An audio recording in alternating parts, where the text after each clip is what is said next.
जो इर्द गिर्द जो उनके एजेंट है, उनके दलाल है, उनसे गांव की जनता त्रस्त है, गांव की जनता परेशान है। यहाँ अगर राजनीति हो रही है, यहाँ अगर राजनीति हो रही है तो केवल व्यापार की राजनीति हो रही है। जिस राजनीति को पहले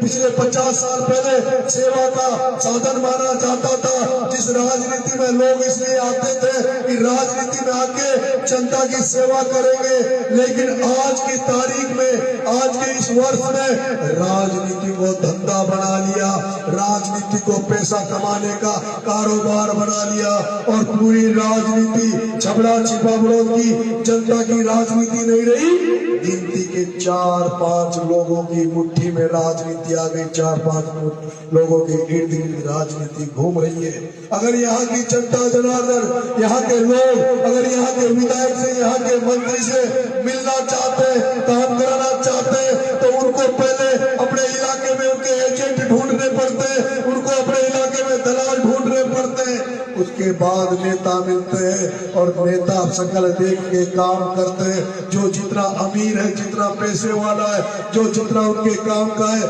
उसका काम होता है। लेकिन जिसका कोई नहीं है, जो गरीब है, जो बेचारा, जिसका कोई धनी नहीं है, जिसका कोई रखवाला नहीं है, उसकी कोई सुनने वाला नहीं है। आपका बेटा जयपुर में राजनीति करके आया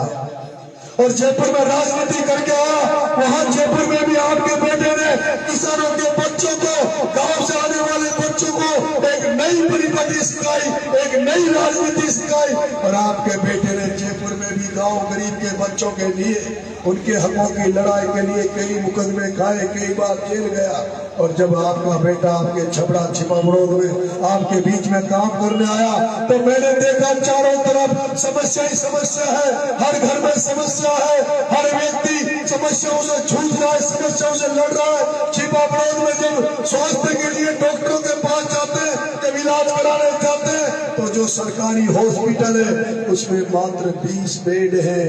कोई डिग्री धारक कॉलेज नहीं है, सड़कें अच्छी नहीं है, रोड अच्छा नहीं है, खेतों में पानी की व्यवस्था नहीं है। जब किसान जब लहसुन बेचने मंडी में जाता है, 3-3 दिन तक उनकी टोली खड़ी रहती है, बोली लगती नहीं है, कोई ये पूछने वाला नहीं है कि जब किसान की 3 दिन तक मंडी में लहसुन की टोली खड़ी रहती है, तो वो किसान कहाँ तो खाना खाता है, कहाँ वो रात को सोता है। बरसात में जब धमका पड़ता है, गर्मी पड़ती है, उमस पड़ जाती है, उस समय लोड सेटिंग के नाम पे बिजली की कटौती की जाती है। जो हमारी माँ बहनें जो डिलीवरी में रहती है, उनसे कैसे रात गुजरती होगी, कैसे वो छोटे से बच्चे को गोद में सुला के रात भर जगी रहती है, इसके बारे में यहाँ के नेताओं ने आज तक नहीं सोचा। लेकिन मैं आपसे कहना चाहता हूँ, पिछले 3-4 महीने में जिस तरह से आपके बेटे ने किसानों के बीमा दिलाने के लिए रेलवे ट्रैक को जाम कर दिया, मुकदमा खाया, जेल गया, जिस तरह से आपके बेटे ने आपको समय पे खाद दिलाने के लिए कलेक्टर एसपी को घेर लिया, कलेक्टर एसपी को ट्रैक्टर में खड़ा करवा के उनसे आश्वासन दिलाया कि इस बार किसानों को खाद की लाइन में नहीं लगना पड़ेगा, किसानों के खाद के कट्टे के 2 रुपए ज्यादा देने नहीं पड़ेंगे। और मैं आपसे कहना चाहता हूँ, बरसों बाद किसी किसान को खाद की लाइन में नहीं लगना पड़ा, बरसों बाद किसी किसान को खाद के 2 रुपए ज्यादा देने नहीं पड़े। आपका बेटा बरसात के दिनों में जो उमस पड़ गई थी, जब लोड शेडिंग के नाम पर लाइट कट रही थी, आपके इलाके से मेरे पास फोन गए, भाई साहब लाइट नहीं आ रही। तो आपने वीडियो देखा होगा, मैंने ग्रेड पे घुस के आईएन को पकड़ लिया था, आईएन से कह दिया था कि लाइट सुचारू रूप से दे दे आईएन साहब, नहीं तो छुट्टी लेके नौकरी से चला जा, आप नरेश आ गया बख्शेगा नहीं। मैं आपसे कहना चाहता हूँ, आपके जिस क्षेत्र में अफीम की खेती होती है, आपके इस एरिया में जमीनें बहुत कम है, पहाड़ी इलाका है, पहाड़ी एरिया है, 2-2, 4-4 बीघा जमीन है। अगर इनकम का साधन है तो अफीम की खेती है, लेकिन अफीम के नाम पर मैंने देखा है वर्षों से आपको लूटा जा रहा है, वर्षों से हर साल अफीम के पट्टों के नाम पर पैसे इकट्ठे किए जाते हैं, पैसे और इतने इकट्ठे किए जाते हैं, अगर उनका नारकोटिक्स में पैसा भी जाता होगा, क्योंकि जाता तो जरूर होगा, लेकिन यहाँ 3-3 लाख रुपए लिए जा रहे हैं। हो सकता है नारकोटिक्स वाला 1,50,000 रुपए देता हो और आप लोगों से 400 करोड़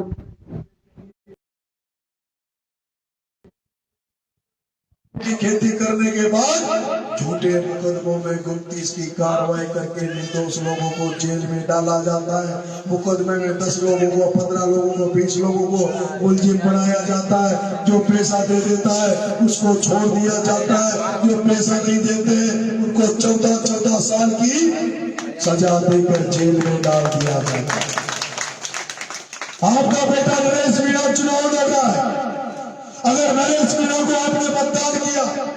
और 3 तारीख में नरेश मीणा अगर छपरा छिबरोज का विधायक बना, तो किसी जात पात में भेदभाव नहीं करूंगा, किसी गरीब अमीर में भेदभाव नहीं करूंगा, किसी लखपति करोड़पति की शक्लों को देखकर काम नहीं करूंगा, बल्कि यहाँ के दीनहीन गरीब की सेवा करने का काम करूंगा, गरीबों के आंसू पहुंचने का काम करूंगा, गरीबों के दुख दर्द को बांटने का काम करूंगा। नरेश मीणा अगर यहाँ का एमएलए बना तो नरेश मीणा इस मंदिर पे आपसे वचन देके जा रहा है, किसी भी किसान को रात को पालन करने के लिए मजबूर नहीं होने दूंगा। किसी किसान को रिश्वत के रूप में थानों में लुटने नहीं दूंगा। आपका बेटा आपको भरोसा दे रहा है। जो भय का वातावरण है, जो डर का वातावरण है, जो खौफ का वातावरण है, इस डर, खौफ और भय के वातावरण को आपका बेटा खत्म कर देगा। जो गुंडा राज है, उस गुंडा राज को खत्म करने का आपका बेटा प्रयास करेगा। जो भ्रष्टाचार फैला हुआ है, जो संस्थागत भ्रष्टाचार है, जो राजनीति में भ्रष्टाचार है, जो नरेगा में भ्रष्टाचार है, जो इंदिरा आवास बनाने में भ्रष्टाचार है, जो नल लगाने में भ्रष्टाचार है, जो बिजली दिलाने में भ्रष्टाचार है, जो जिस तरह का जितना भी भ्रष्टाचार है उसको खत्म करने का काम आपका बेटा करेगा, आपका नरेश करेगा। ये मैं आपको वादा करता हूँ, भरोसा देता हूँ। आपका बेटा आपको भरोसा देता है। अगर आपका बेटा एमएलए बन गया तो जो छपरा और जो कवाई में थर्मल पावर प्लांट बने हुए हैं, जिसमें हजारों लोग यूपी बिहार से आके नौकरियां कर रहे हैं, और छपरा छिबरोज के युवा सड़कों पे बेरोजगार घूम रहे हैं, उन बेरोजगार युवाओं को थर्मल में नौकरी लगाने की गारंटी आपका बेटा नरेश लेता है। चौकी में नौकरी लगाने की नरेश लेता है। आपसे कहना चाहता हूँ, अगर आपका बेटा एमएलए बन गया तो ये गारंटी मान लो कि दोनों थर्मलों में ताले लगा दूंगा, दोनों फैक्ट्रियों को बंद कर दूंगा। वो दोनों फैक्ट्रियां तभी चलेगी जब छपरा छिबरोज के युवाओं को उसमें रोजगार दिया जाएगा।